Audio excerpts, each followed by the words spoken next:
So I consider myself fortunate to grow up in a family that was encouraging women and that didn't see women different than boys. And I grew up in an environment where the parents were not seeing that difference and providing the same empowering environment to all of us. So that's how I have been, raised up. And from age of 12, from my first class of biology, I knew that that's what I wanted to do. I wanted to be a researcher. And we heard the references to Marie Curie today. She has always been my role model since that age. And by reading her biography at very early, I realized that the path for science, as she said, is never easy, swift or easy. So I was mentally prepared, I think, to the challenges that that could be faced. So I will leave it at that, and I will come back to answer more, give the chance to leave the time for others to answer the questions. Thank you. This was really amazing insights and very inspiring. I move on to Dr. Hessa. Maybe you could share with us also challenges that you may have encountered and stereotypes and ways to overcome them. Yeah, of course. Maybe just to top on Professor Hakima's, challenges. Actually, we are blessed, alhamdulillah, in UAE with our government supporting women, empowering women, especially in the beginning of the 50 years of our history. There was all the opportunity open for women, led by Sheikh Zayed and now by Sheikh Khalifa, and all the leadership encouraging women. As Ms. Fatma presented, we have 9 ministers. This is, on one hand, it is so, wow achievement. My stereotyping was, I was shocked, when I started practicing, and then I have my own, life. Having the conflict, the difficulty in balancing family life with demand of, being a professional, being a lead person. Again, as Dr. Hakim said, it's not only science is led by or dominated by male, it's also our HR systems in public and in private. I'm so happy with Ms. Fatma presentation today. When a woman leading HR system, they are so sensitive for women needs. My my projects or my my all. We design a lot of projects to improve women, to improve family infrastructures here in Sharjah. So I hope that we will reach to those, a balanced ecosystem where women and children, also parents, are encouraged to achieve at family life and also at their career. Great. So I think this is a great insight that HR systems are dominated by males, although our HR system here at the university is dominated by women. So I'm very proud of that. And, many colleges, their staff are women dominated. So thank you. That's quite an interesting insight. And I move to Dr. Tagreed. Please, you want to share with us some of the challenges you may have encountered and stereotypes? The floor is yours. Go ahead. Yeah, it's usually hard to kind of speak to challenges because people tend to generalize. So thank you for phrasing it as like your personal challenges. As I think back, it's not like so every stage in my study or life had different challenges. So thinking of like a theme across them. Maybe like two things kind of pop up is that, and they're kind of related, where, okay, we tend to kind of also underestimate ourselves, like Professor Hakima was saying, but also it kind of projects to where we always have to prove ourselves, or you hear even like comments that, oh, we're not good at computers, but we're better at something else. So we kind of, but like at every stage is different. Like now we're all working remote because of the pandemic, and you have to kind of speak up to be heard even in a remote world, and you also have to notice everyone else. So like our body language is whole different, and you kind of have to be sure that you voice your concern even more than when you're in person, where like you kind of tend to kind of like raise your hand a little bit. So I think it's more of not being or maybe like there's a bias for underestimation towards minorities generally. So it's not just women, because I work in like an international, we all work in international environments, and you see like someone like, if you're a minority, you kind of have to kind of be sure that you speak up, because otherwise like all the cultural difference will show up. People wouldn't expect you to know this or have been exposed to certain things. So I think that's like has been like a common theme where you kind of speaking up is a kind of a big thing, and being not underestimated, or like if you don't speak up, people will assume. So I think challenge assumption is the big challenge here, where like you don't want to put yourself in a place where if they assume something, then you're confirming it for not speaking up, for example. Yeah, I think this is amazing, and I couldn't agree more. I think you hit on some really good points that always like this pressure to prove yourself. And I found from my career, I've always had to work even harder in order to prove myself. So maybe work hard and hard. Like every place you go, you have to prove yourself, and also speaking up and making sure that you're heard and your concerns are really communicated. So you summed it up beautifully, I think, Tari, that it's about challenging assumptions, because there is a bias for underestimation generally for women. And I couldn't agree more with these insights. So I think this was a beautiful start for the panel. I want to move from here to something positive. So we started with the challenges. Now we want to talk a little bit more about the kind of support that you managed to get from your organization, from your ecosystem. Like can women rally support around them? What can they do? What strategies can they use in order to rally the support that they need to overcome these challenges and stereotypes that we discussed at the beginning? So again, may I start with you, Prof. Hakima, about support, how to mobilize support? Absolutely. I see that Dr. Safa joined us. If Great. she maybe give her a chance to introduce yes. herself also to the For podium. sure. Dr. Safa, if you're with us, I'd like to give you 2 minutes for a brief introduction. And then I think maybe also to ponder about the first question that we open to all the panelists, which is the challenges and stereotypes that face women. From your own experience, what kind of challenges and stereotypes have you faced during your career? So please, the floor is yours, Dr. Safa.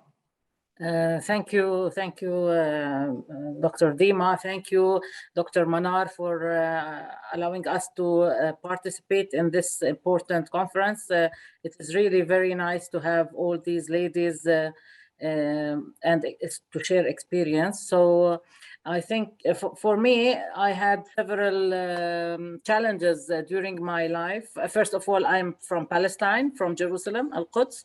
So that's the first challenge, big challenge, I think, that you all know about. So I did my electronic engineering in Palestine, and I was the first lady or first female to be in this department in electronic engineering. With all the guys around me, I was the only female there.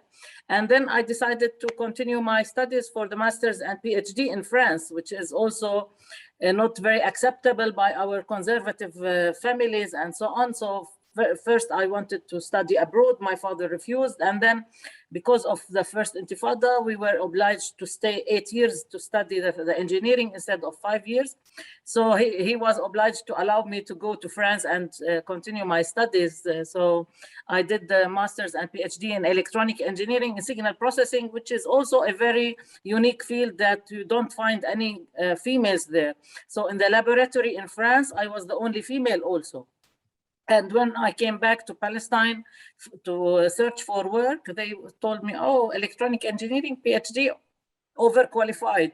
What can we give you as a job? So we don't have this specialization to be able to work here in Palestine. So together with one of the people here, we can say rich people in Palestine, he wanted to memorize his child who passed away. So he created a IT college. So I was the dean of an IT college in Jerusalem, and I started it from the beginning as an only employee. I wrote all the bylaws, all the permissions, all the procedures to have a real faculty of IT in Jerusalem. And I worked in this faculty till 2009.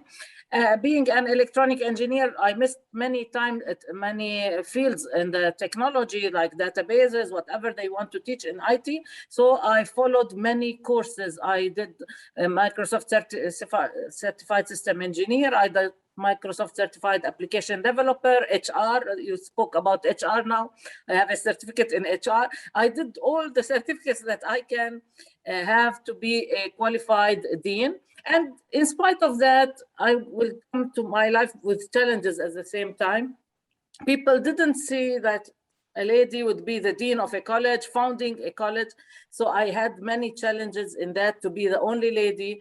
Around me, all the professors are that I have to recruit are male professors and so on. So I tried to look here and there for any ladies also to empower them and to work with me. And afterwards, I went to the ministry as a technical advisor to the minister, and there were really great challenges. In the Ministry of Telecommunication, all the leaders in the telecom companies are males also. And when I want to speak anything, and they didn't take it for granted or what, seriously. Seriously, yes. I know you all understand what I'm saying. I hope we have here male colleagues to understand us and hear what challenges we are facing. And then I became the Minister of Telecommunication, and I was the first lady to be Minister of Telecommunication in Palestine and in the Arab world. And then afterward, we had at least 6 ministers in 2013. In Qatar, there was a lady. In Algeria, then there was a lady. And in Sudan, in different countries, there were a lady after 1 year when I was the only female minister. And there also, sometimes when we are discussing things and I have to take a decision, people were discussing around me and not take me, as I said, seriously. So I had to tap on the table. Hey, people, I'm the minister here. I'm the one who decides. Despite that, people say that I have a strong character and so on, but really we suffer. We have to do double the work. We have to work at home, we have to work outside, and outside we have to do double the effort in order to be seen, in order to be taken seriously, as you said, and in order to succeed. And also in the research, now I'm in the Al-Quds University as a vice president also. I am the only vice president in the university. They are all male colleagues. And it's not that easy also to be in charge and have people, but my advice is always to look for your network, for your own support network. And I find always people around me who can help me, and maybe we can talk about it more, the advices in your next question. My next question. So I will stop here and yes. But you're really helping us to leap into the next question. But I just want to comment that it's amazing the amount of harmony that we have in terms of the challenges. And this is great because it will really help to convey to our audience that this is not an individual experience, that these experiences are indeed shared, that these challenges are indeed common, that women tend to be undervalued, underheard, underestimated. They have to work harder. They have to prove themselves time and again. And I think this we encounter in different contexts, not only in academia, in actual business organizations, and they are real challenges. Moving from there to how to address these challenges, I will like to turn to each of these participants to also give us a positive spin, like what kind of strategies they manage to use in order to overcome these challenges. I start with you, Prof. Hakima, and move from there. Please go ahead. Yeah, so the question that was there was the support that you get from your organization and the ecosystem. Yeah, so the support the support starts really early on with the family, I think. So if the family is supportive and empowering and really, providing the right environment and the right ecosystem for success and for thriving and, becoming, having a voice and moving forward. So it starts with the family. And then it's the country. And I heard today wonderful points, of support from the UAE leadership for the women there in the country. That's wonderful. I can speak for my own country, for Algeria, and the support for women there is tremendous. And we are from a country where, who is also a young country, and where where women played the big role from the revolution all the way to where we are today. So there has always been support. So as an example, in the 80s, Algeria had women in the government. And women played a big role in the revolution. Then for myself, the support also came from my government to provide the scholarship, full-fledged scholarship for my studies in France. And that was a great, opportunity to pursue my dream of becoming a researcher one day and staying in academia. So that's the type of support I received. And I always, I always say it starts really early on, and also take advantage of the networking, of the mentoring, that you can get around you. It's very important. My organization right now at my university, I see the leadership also doing a lot to promote women in leadership positions, to provide equity, gender equity. I have been there almost 30 years, so I have seen that progress, happening. 30 years ago, the environment or the ecosystem was male dominated, but now we see, over the years, there is, I see the difference. I see that there is a change, and the change is happening on a daily basis. So we talk more openly about it. That's a positive thing. 30 years ago, maybe it wasn't as, open discussion, but now we talk more about it. There is, we talk about, women in leadership, about pay equity, supporting women who are balancing, work-life challenges. And I can give an example about my organization right now in this pandemic, environment, which is challenging for everybody. It's a global challenge. And my organization, for example, is providing monetary help for those who need support at home, like for women who have children at home. They need, support for that. They have elderly to take care of. So they are providing, that this is a concrete example. I mean, there is more, but this is a concrete example that they are coming with this idea to support, you know, women and others who are taking care of others at home because of this lockdown and, you know, staying home challenge with the pandemic. So yeah, so that's my take on that question. Thank you so much. So organizational policies and governmental policies can go a long way to support women. What can we add to this, Dr. Hessa? You maybe want to add your own insights to this, please. Yeah, sure.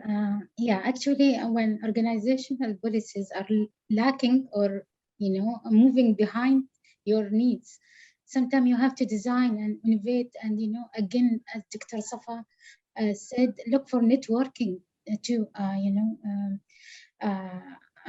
make it easy or make it, you know, possible to join all these demands.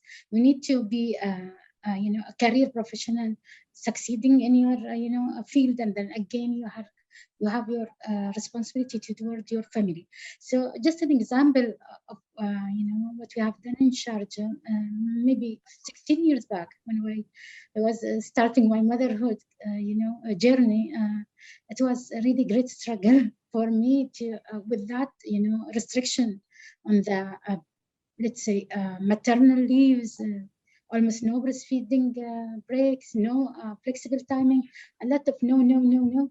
And then you have to continue, you know, breastfeeding, nursing your babies, or otherwise, you know, stop this and just go to the artificial feeding. And this is against all my, you know, my studies, you know, my passion, so anyway, so maybe my first child suffered really, and I was failing to, you know, balancing. And then, alhamdulillah, I have a great opportunity with working with the Supreme Council for Family Affairs, and we designed a public health project, calling it Sharjah Baby Friendly. So all organizations in Sharjah, they are required by an Emir degree from His Highness Dr. Sheikh Sultan Mohammed Al-Qasmi, the ruler of Sharjah, with the support of Her Highness Sheikh Jawahar. She is a chairperson of the Supreme Council, to support women at work. They have to provide a nursing room, breastfeeding hours. They doubled actually maternal leave, and also maybe go beyond that, providing a nursery on site. So this was for me really a dream come true. And then by 2000, we started this in 2010-11, and then by 2015, Sharjah as an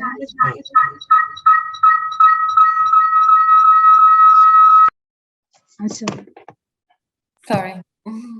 I have interruption. Go ahead, Dr. Hessa, no problem. Okay, and then Sharjah was receiving the prestigious title from WHO and UNICEF. It is a baby-friendly city. And we go beyond that because breastfeeding is not only the only you know, right that women and children need. It's we look to the whole spectrum of children rights. So we also engaged in another project which is called Child Friendly Sharjah. All organizations in Sharjah working with children, they have to you know, put children rights focus in their policies. We moved more. Now we are also working with family friendly Sharjah. So again, as Professor Hakima said, if we have an older parents, if we have, you know, even the father, he has to be engaged. He has to be also given his right, you know, in supporting his wife and taking care of his children. So we are working with these social projects to enhance the life of women, making it is not a impossible mission to, you know, combine both.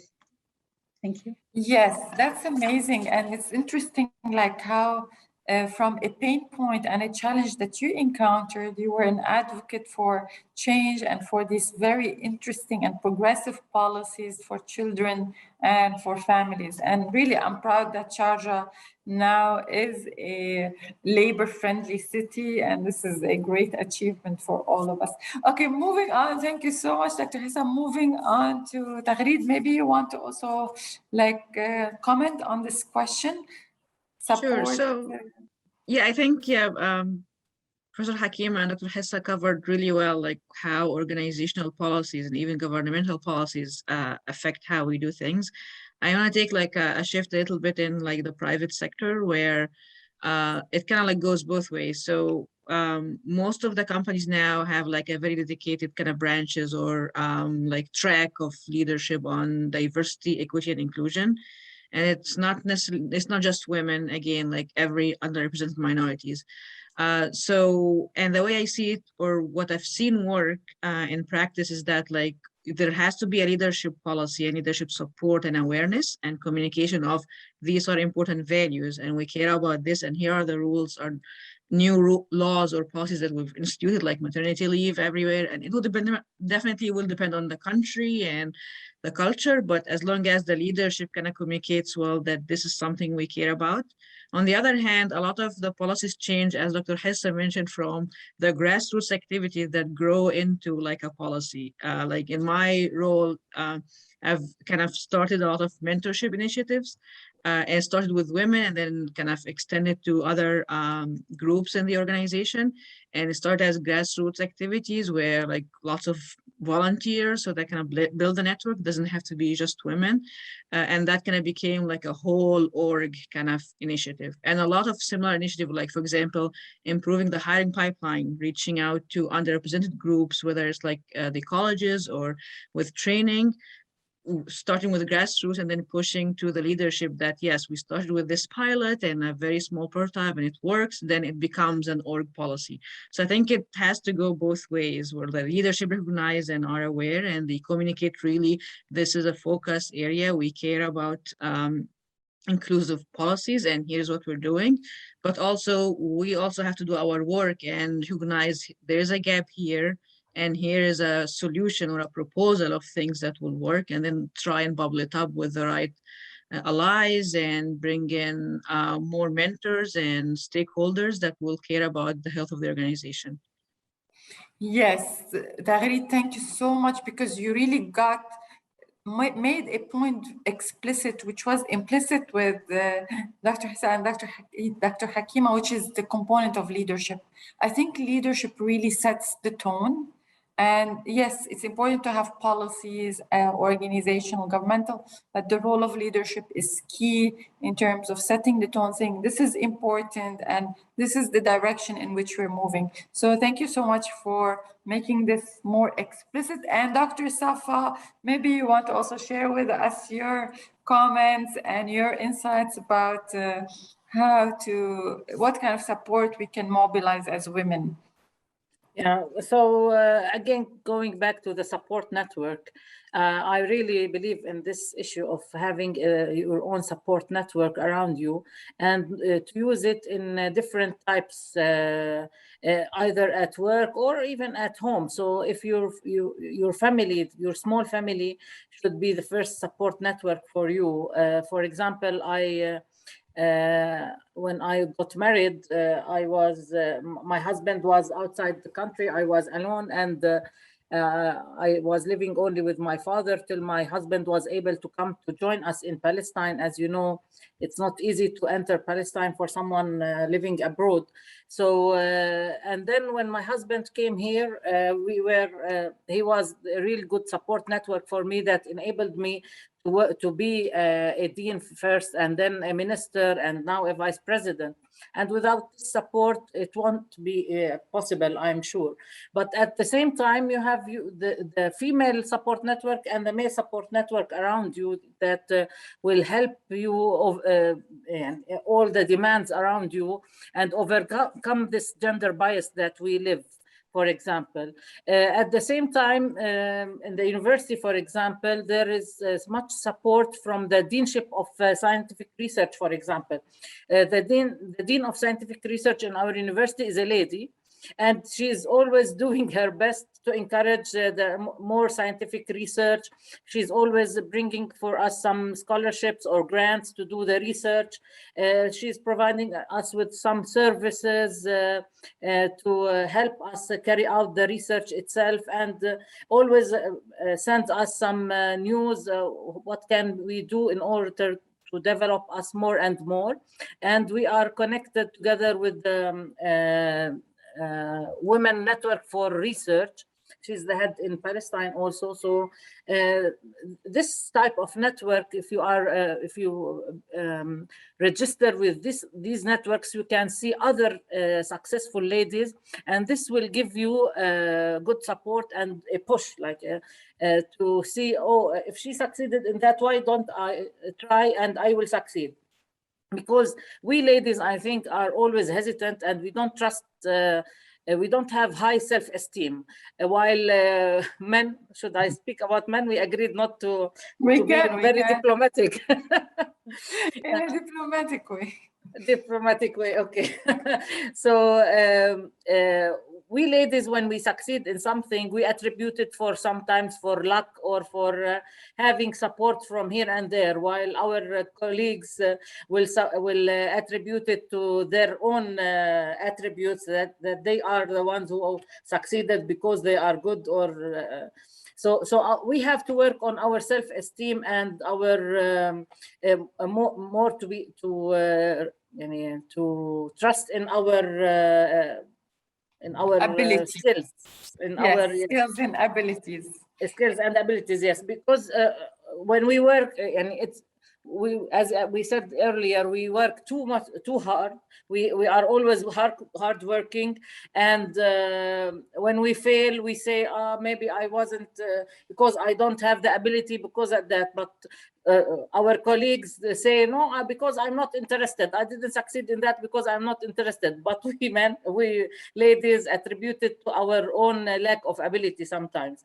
And that's why we shouldn't think that way. And while I was researching about these issues, I found out the imposter syndrome, that it's really that women have this imposter syndrome, that they lack this self-confidence, and they always attribute their failure to themselves, and they don't give much credit to themselves, and not them also, but sometimes the people around them, they don't give them enough credit for what they do.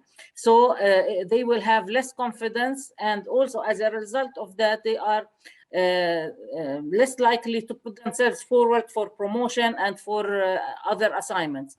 That's why we have to try to stop here and think, no, I am capable, I can do it, and I will, from these successful stories, as we see here, our colleagues, each lady here is a successful lady. She is a role model for us, and other ladies can follow and can be successful as them. So this is my advice to young ladies here, or me, myself. Sometimes I speak, and when I speak things, I try to think it, that I will try to abide by it also. Yes, thank you. I think these are also amazing insights, because it's not enough to mobilize support from your organization, from the ecosystem around you, from government, but also the support has to stem from within. And women have to work on themselves, on, their personality, their self-confidence, their ability to trust that they're capable. So all of these we encountered in the literature. Commonly, women do not have enough trust in themselves and their abilities. And this is something definitely that we need to continue to work on. Okay, I want to move from there to touch very briefly. And here I really want to keep it brief, because I have more questions for you towards the end that will be, I think, more inspirational. I want to touch on, how do women shape research and innovation in the region and globally? Do you think there is a role for women in shaping the research agenda, both nationally and globally based on your experience. Many of you have experience in academia. So again, I start with you, Dr. Hakima, and I move from there. Please. Thank you. Yeah, there is definitely a role for women in innovation and leadership. So actually, this pandemic has shown us a lot, and we should learn from what's going on with this challenge. They have a role, and we should play that role. We realize that many of these, innovators for the vaccine are women, and they are women, and their work is really getting known now and getting to be talked about and all that. So there is a role for women, definitely. What the statistics are showing, unfortunately, is that, for example, the number of patents that are, awarded are by women are still very low. By teams of women are still very low, and we need to overcome that. So what I can say is to encourage women to be the inventors. Don't shy from expressing your ideas. Don't shy from, saying, okay, I'm going to write a patent. My idea is valuable, and I'm going to protect it, and I'm going to move it forward to to implementation, to be maybe the next vaccine for the next pandemic. So innovation, the role of women is in innovation should be there, and it is there. Things are changing, and that's what the science has been, that challenge of the pandemic has been showing. So I can speak for myself on that one. So yes, it is hard to speak up. It is hard to assert ourselves. We need to be confident. We need to be assertive. We need to express our ideas. And the patents I have submitted are in the field of healthcare and in the field of women's health. So what we have also noticed, and what some statistics have shown, is that if we are, women, when they innovate not only for the common good, but also for women's health. I'm talking for my, for my field. So if we have more women in the innovation sphere, so maybe we'll see also more advances on women's health issues. And that's what I would like to emphasize here. Very, very nice. So women innovate not only for the common good, which really women often innovate for the common good. And we've seen this with Dr. Hessa, what she just mentioned, but also they tend to innovate for like improved health and well-being for women. Very well said, Dr. Hakima. Moving to you, Dr. Hessa, if you want to add to this. I cannot agree more with Professor Hakima. As rightly she said, women, they are by default multitaskers. So they can, actually COVID-19 crisis has, we learned from it, being a woman, working from home, being children, schools, and doing every task. Maybe men cannot be engaged in all, that direction. So this proved that women is, again, they are leaders, even in research and innovation.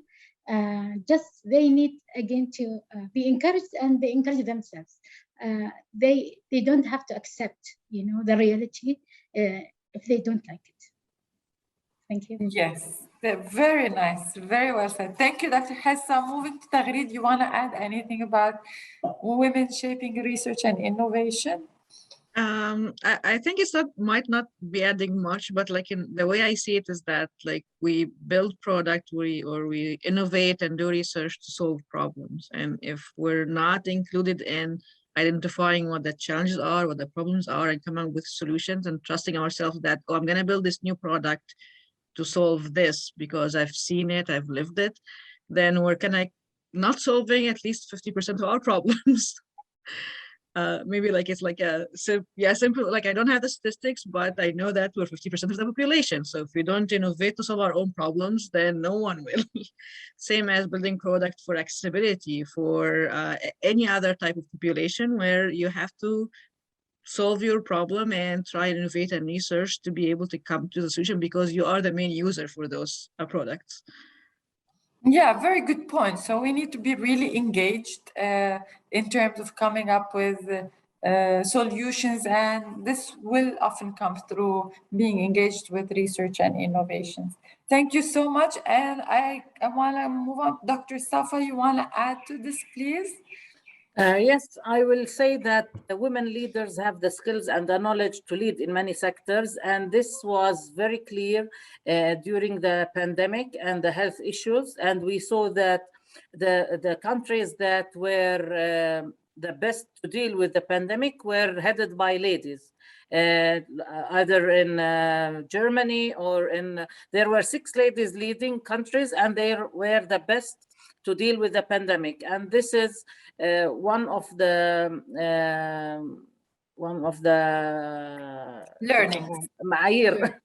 Yeah, to see that ladies can, and also ladies when can bring perspectives to the table that works better for all, because we ladies think about everyone. So we can bring solutions that works better for everyone. And I'm also in the Higher Council for Innovation and Excellence. I'm on the board and the head of the Committee for Exploration and Simulation. And I see that most of the innovations, most of the projects that we get are coming from ladies nowadays, from engineers or from others. These ladies need the support and need not only financial support, but also need the network that we spoke about in order to tell them, no, you can do it. And we, for example, we help them to go to incubators and help them to develop their ideas further and try to arrive to have their own startups, for example. Because also registering a company, having bank accounts, and all these issues, these regulations are not that empowering for ladies, helping them to do their own work. So I think all this should be there existing to help those ladies with good ideas, good innovations, to help everyone because I am sure that they will have the right solutions for different, as we all said, the right solutions that can help everyone. In research, we are few, as Dr. Started Dr. Hakima, and I have some statistics about Palestine. For example, in higher education, we have the majority in the bachelor degree as ladies. We have more than 60% in the bachelor degree, but when you go higher up, they become less and less because of, I think, our conservative families, that they don't allow us to go abroad to have the PhDs. Inside Palestine, there are not so much, but I think there is, we always see the light there, that there will be more and more ladies participating in this research fields because of all the new possibilities, the new technologies that opened the world for us. Before, everything was far. Now everything is online. You can search all the world from your home. Now I'm connecting with you from my home, and I'm participating in a conference that was not possible before. If you don't go to the conference, if you don't travel, they don't allow you to participate. They say, no, you are not allowed, you cannot. So the pandemic, I know that it has many disadvantages, but the advantage is that it opened many doors for us, especially the network, the internet, the technology, and the resources. So all the resources, most of the high-level universities have open source references. You can download it and work more in research and have more an open eye on the new innovations around around all the world. That will help us in the MENA region and in the Arab world also. Okay, allow me just to comment on two quick things. One is what you mentioned, we do have a leaking pipeline across the region, and this is supported by research that women graduate, there is a high proportion of women graduating from colleges and universities across the region, yet we do not see women represented in the workforce the same way that male are represented. So somewhere the pipeline is leaking from college to employment, and I think we need to bridge this gap. And I agree with you totally, Dr. Safa, that like culture and marriage and our values are playing against the further involvement of women in the workforce, and we need women to be more involved. The other very interesting thing I want you to comment on, if you want, very briefly, is that women have a different leadership style than men. You mentioned this during the rehearsal, you touched on it here, but do you want to comment a little bit more on this before we move on to the next question? Go ahead, Dr. Safa, don't be shy. Share what you know. And this is supported by research as well. But you're muted, by the way, we can't hear you. You're muted, Dr. Safa. Yeah.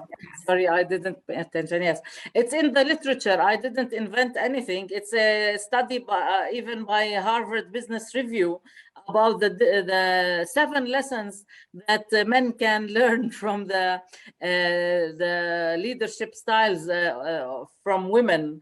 And for example, that men should know their limitations, because we ladies know our limitations, and that's why we succeed in the tasks that we are given to, and we are doing.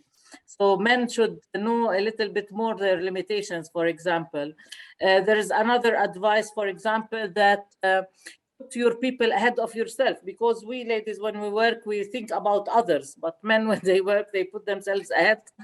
Okay, and, so we're going to come back to the advice at the end, because I have a question on this. But for now, I just wanted to highlight that women do have a different leadership style than men. This doesn't make it worse or better, but it's just different. And women in their leadership style, they tend to be more inclusive and more democratic in terms of their approach. This is supported by the literature. This is not Dima Jamali. This is not Dr. Safa. Nasruddin was saying it. This is really supported by research. And we're going to come to the advice at the end. Okay, so I have 2 more questions for the panelists, and we're still on track in terms of time. So very proud of you and the way we're keeping the time. So the next question is, like, as a woman, I think it's important for us to share, how do we maintain our motivation day to day? Like, when you wake up, what keeps you motivated? What keeps you inspired? How do you maintain your work-life balance? Are there days when you're really, really stressed and like you go home and this has been really tough, and how do you cope with it and get yourself motivated the next day? So I start with you, Dr. Hakima, and move on to comment briefly on this question. Okay, what keeps me motivated? That's a big question, and I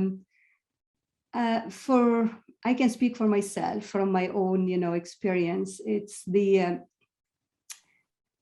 what I'm doing today was my dream since I was 12, so it's my passion, and I think once you have the passion, you don't need to be, motivated much. You love what you are doing. You wake up in the morning, and that's what you want to do, is to pursue your passion. And yes, there are times where there are few times of frustration, few times, of stress, time of being tired. And at the end of the day, it's, if you are passionate about what you do, then you keep carrying on, you keep moving on. And what I can tell, my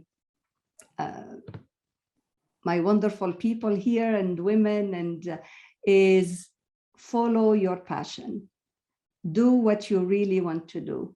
Don't be inhibited by, you know, your surrounding or by your culture, or just, you know, don't let people stop you. Don't let anyone stop you from pursuing your passion. And that's what will carry you, you know, forward. Wonderful. Okay, very good. And I couldn't agree more with the passion point. Dr. Hissa, you want to add to this? Like, where do you get your inspiration, your motivation every day when you wake up? Like, you know, how do you maintain your work-life balance? Sometimes this balance is distorted. It's not always like good balance. I know that from my own experience. So how do you like reclaim your balance if you want? Adding to, of course, passion is the first, maybe, and let's say continuous motivation is coming also. Linking this with you know, your duties and responsibilities, being you know, a leader in my field, also looking to my children and you know, just imagining other people's children, other situations, and then you know, giving back to my country. You know, and during our studies, during our postgraduate, maybe, alhamdulillah, we did not struggle looking for opportunities. It was all totally funded by our government, even our studying overseas. So for long years, they give us and they, you know, built all these structures. So we don't have to give up. Still, we have an energy. Women, men, they have to, you know, give back to their community.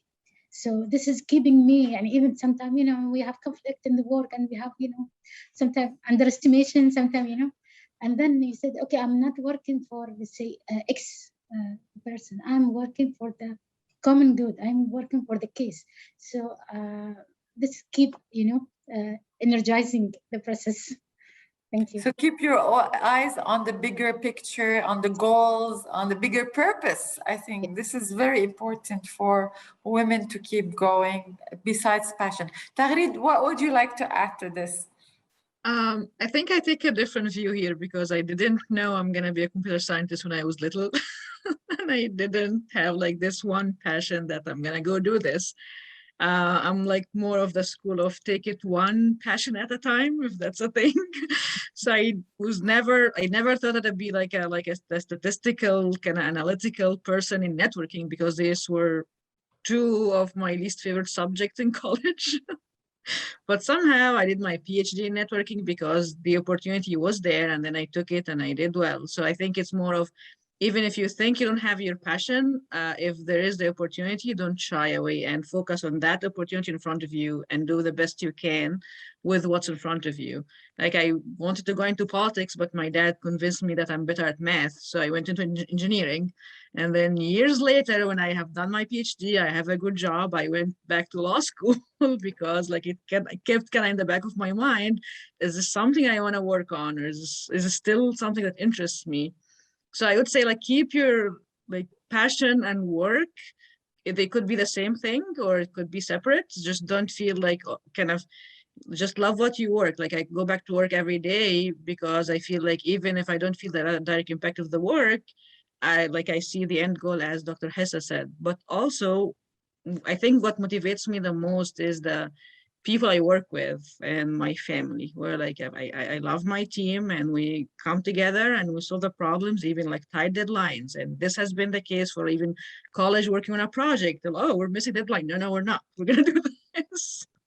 So Yeah, I think, very good points, Dr. Taghreed. I think that sometimes we discover passion as we go. So sometimes, even if your passion is not clear to you, give yourself space for experimentation and you will discover new passions as we go.